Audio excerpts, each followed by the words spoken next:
হাঁটু হাঁটু তো ঠিকই আছে। আমি এখন আসি আঙ্কেল। আচ্ছা আমার একটু কোর্টে কাজ আছে। আচ্ছা আচ্ছা আচ্ছা আসছি। হয়েছে। দাদা বাবু এবারও বলতে পারলো না খুন্তি। আমাকে দিদি বলে 3 বছরের বড়। ওরে ভালোবাসায় বয়সকে কখনো বড় করে দেখতে নেই রে। তো চেয়েছিলাম দিদির মতো শাসন করা একটা ভালো বউ হোক। চৌকি হুম গালটা একটু কাছে আন। না এখন না, কেউ দেখে ফেলবে না, লজ্জা করবে না বল। তোর কেউ দেখতে পাবে না, কাছে আয় না। কেউ দেখতে পাইনি। হ্যালো চরণ বলছি রে। কি কপাল, এতদিন বাদে হঠাৎ চরণ দাস পান্ডে। ও ভুলে গেছি, এটা তো বাদ গিয়েছে। পালকির ব্যবসা করে পালকিওয়ালা হয়েছে। কি ব্যাপার? আমার বিয়ে এই মানে আমার ছেলে জয়ের। ও বিজয়ের বিয়ে? ইয়েস, আমার ফ্রেন্ড রাঘব রায়ের একমাত্র কন্যার সঙ্গে এই মাসের 14 তারিখ। সকলকে কিন্তু আসতে হবে রাজ বলল। This is my humble request. Humble নয়, কথাটা হাম্বল। কে ফুল ইংরেজিটা রয়েই গেল। কবে আসবে গো? when come my house? আসবো আসবো, বিয়ের দিনেই আসবো। দিনে আসবে বলছি। আচ্ছা তা বিজয় কোথায় বলা যাবে এখন? নিশ্চয়ই বলা যাবে। জয় আঙ্কেল, বিজয় পালকি চরণ দাস পালকিওয়ালার একমাত্র ছেলে। আগামী 14 তারিখ বিজয়ের বিয়ে সুন্দরী টিনার সঙ্গে। আপনারা ডাইরেক্ট আসবেন কিন্তু ভালো কথা। জয় কোথায়? স্পষ্ট গন্ধ বিষ্ণুপ্রিয়া। আজ বল্লভ চৌধুরীর ডিভোর্স স্পেশালিস্ট ছেলে জয় চৌধুরী চলে এসেছে। এক্সকিউজ মি, কপারটা খুলে দিয়ে আসি। কি যে করে এরা, পেনাল্টি বক্সে ঢুকেও গোল করতে পারছে না। যাচ্ছি যাচ্ছি রে বাবা একদম দরজা খুলবে না কিন্তু। দরজা খুললে তোমার আমার ফাটাফাটি হয়ে যাবে। এই খেয়েছে রে, দেখলে তো পুরো তোমার জেরাক্স কপি গো। যাচ্ছি যাচ্ছি। অফ, এই কলিং বেলটাকে পুরো নষ্ট করে দিয়েছে। ভেতরে এসো জয়, দরজাটা বন্ধ করে দাও।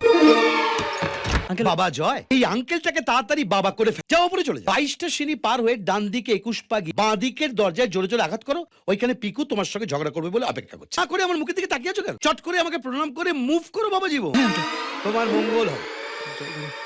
তোমার মেয়ে যখন রেগে যায় না, তখন তোমার কথা মনে পড়ে। ডোন্ট মাইন্ড মিস, একটু শুনে আসি তোমার মতো গালাগাল দিতে পারে কিনা। প্রিয়াঙ্কা, কি চাই? কথা আছে। কিসের কথা? কথা। ভালো খারাপ কোনো কথাই আমি শুনতে চাই না। Get out, get out. রাগ করো না প্রিয়া, রাগ করো না প্রিয়া। এবারে বলো আমি তোমাকে ভালোবাসি। বলো বলো।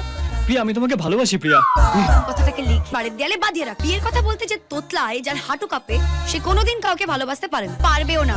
পা দুটোকে কাজে লাগানো রে হতভাগা, ভেতরে ঢোক না। প্রিয়া, আমাকে একটা সুযোগ দাও প্রিয়া। কেন? সুযোগের গোডাউন তৈরি করবে নাকি? আরে আমি যেভাবে করতুম সেইভাবে কর না, জড়িয়ে ধর না রে। প্রিয়া, শোনো না প্রিয়া। ছাড়ো আমাকে। আগুন জ্বলছে, দমকল লাগবে।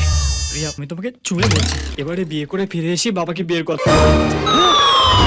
বিয়ে করে এসে বিয়ের কথা বলবে? এই না না, মানে ছেলেবেলার বন্ধু চরণ দাস পালকিওয়ালা, ওনার ছেলে বিজয় আমার বন্ধু। আমি বলেছিলাম না ওর বিয়ে, মানে আমরা সবাই দিল্লি যাচ্ছি।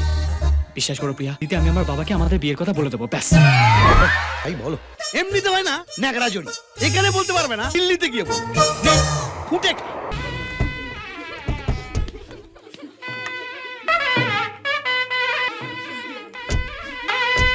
মা, এ তো বিয়ে বাড়ি বলে মনে হচ্ছে না। দাদা বাবু নিশ্চয়ই কেউ ওপরে চলে গেছে। চৌকি কম কথা বল। ব্যাপারটা তো মোটে ভালো ঠেকছে না। নিশ্চয়ই তোমার বন্ধুর কিছু একটা হয়েছে। অরুণ দাসের তো হাঁটুর রোগ ছিল, কপাল বুকের রোগ তো ছিল না। ওই তো গিরিধারী। এই গিরিধারী, আরে আজ বিজয়ের বিয়ে, কোঁকাচ্ছে, সানাইগুলো কোঁকাচ্ছে, তুই কাঁদছিস, ব্যাপারটা কি? কে গেল দাদু? তো বল। দাদা বাবু কে একেবারে বোবা হয়ে গেছে। চরণ দাস কোথায়? বলছে বডি ভেতরে রাখা আছে। এই দেখো, দাস নিজের ছেলের বিয়ে না দেখে উপরে চলে গেল। কপাল সামলা, এসো।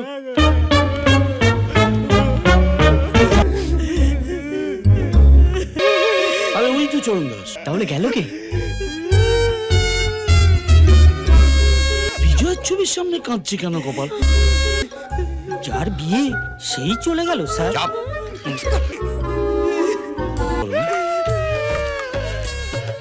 আমার কি হলো রে রাজু? হলো দিদি। বিয়ের দিনই হলো, আগে হলে তো এখন কি করবো? কি করবো? কি করবো? কি করবো? কি করবো? কি করবি বল? এটাকে তো মেনে নিতে হবে কপাল। কিন্তু আমি তো মানতে পারছি না। আমার দুই একটা ছেলে।